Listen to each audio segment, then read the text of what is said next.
Hello everyone, আজি মই এটা আপোনালোকৰ ওচৰত নতুন ৰেচিপি লৈ আহিছো। হেতু হৈছে বিট আৰু গাজৰৰ এটা খুব ধুনীয়া পকোৰা টাইপ হ'ব। আহক চাওঁ আমি। আজি বনাবলগীয়া ৰেচিপিটোৰ মোৰ প্ৰয়োজনীয় বস্তুকিটা হৈছে এটা মই পিয়াজ সৰু সৰুকৈ কাটি লৈছো আৰু এটা বিট লৈছো আৰু হেতু মই ধুনীয়াকৈ পিহি লৈছো আৰু লগতে এটা গাজৰো মই তেনেকৈ পিছি লৈছো। এয়া ধনিয়া পাত লৈছো, এয়া কেঁচা জলকীয়া দুটামান লৈছো, আদা নহৰু পেষ্ট আৰু লগতে এটা দুটামান আলু মই বইল কৰি লৈছো। এয়া মই অকমান তেল দি দিছো ইয়াত। এই তেলখিনি গৰম হোৱাৰ লগে লগে মই অকমান কাটি লোৱা পিয়াজখিনি দি দিছো।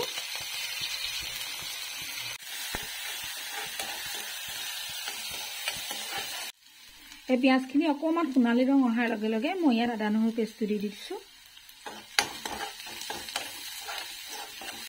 এই কাটি লোৱা জলকীয়াখিনি দি দিছো। মই কাটি ৰখা বিটখিনি ইয়াত দি দিছো আৰু 20 পৰা 30 সেকেন্ড মান খুব ভাল ধৰণে আমি ইয়াত লৰাই ভাজিব লাগিব। গাজৰখিনিও দি দিলো আৰু তেনেকৈ বিটৰ দৰে 20 পৰা 30 সেকেন্ড মান অলপ দেৰি আমি ভাজি লম। এই মই সোৱাদ অনুসৰি অকমান নিমখ দি দিছো। ইয়াত মই অকমান জিৰা দি দিছো, অকমান গৰম মছলা দি দিছো আৰু অকমান ৰেড চিলি পাউডাৰ দি দিছো আৰু খুব ধুনীয়াকৈ ইয়াক লৰাই দিছো দেই। যিখিনি আলু বইল কৰি থৈছিলো সেই আলুখিনি এতিয়া ইয়াৰ লগত মই মিলাই দিছো। 30 পৰা 40 সেকেন্ড মান আমি ভাজি থাকিম।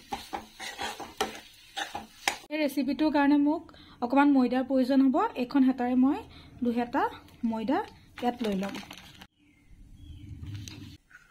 ময়দাখিনি ভালদৰে এনেকৈ লৰাই দিব লাগিব।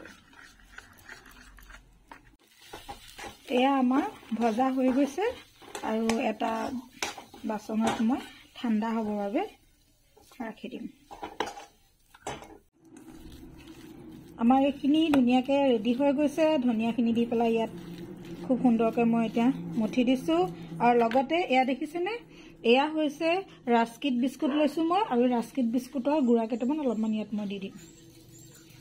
গোটেইখিনি মই নিদিওঁ, অলপমান মই ৰাখি দিম। এতিয়া মই অলপমান দি দিছো আৰু ধুনীয়াকৈ মই মঠি দিম।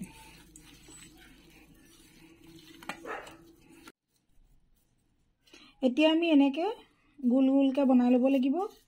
বনাই মেলি এই বস্তুটো অকমান ময়দা যিখিনি যে মই তিয়াই লৈছিলোঁ তাত অকমান তিয়াই আৰু বিস্কুটৰ গুড়াখিনিৰ লগত এনেকৈ মই লেটিয়াই লেটিয়াই থৈ যাম।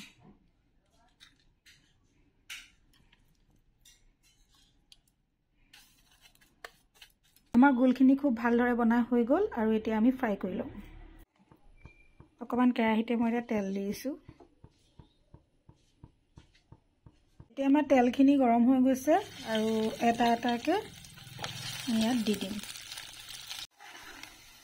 আৰু এতিয়া অকমান অকমান আমি এনেকৈ লুটিয়াই দিম।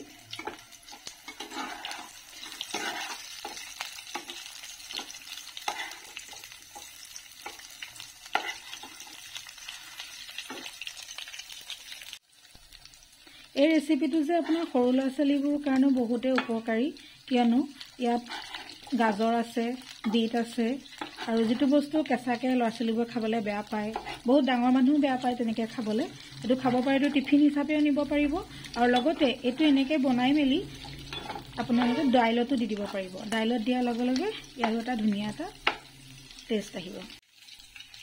এয়া আমাৰ খাব পৰা উপযোগী হৈ গ'ল। Tasty tasty.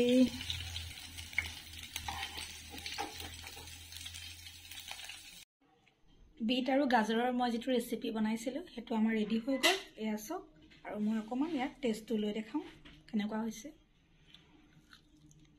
মইতো খাই ভালেই পাইছোঁ, আপোনালোকে এবাৰ টেষ্ট কৰি চাব। আজিলৈ আহোঁ, ধন্যবাদ।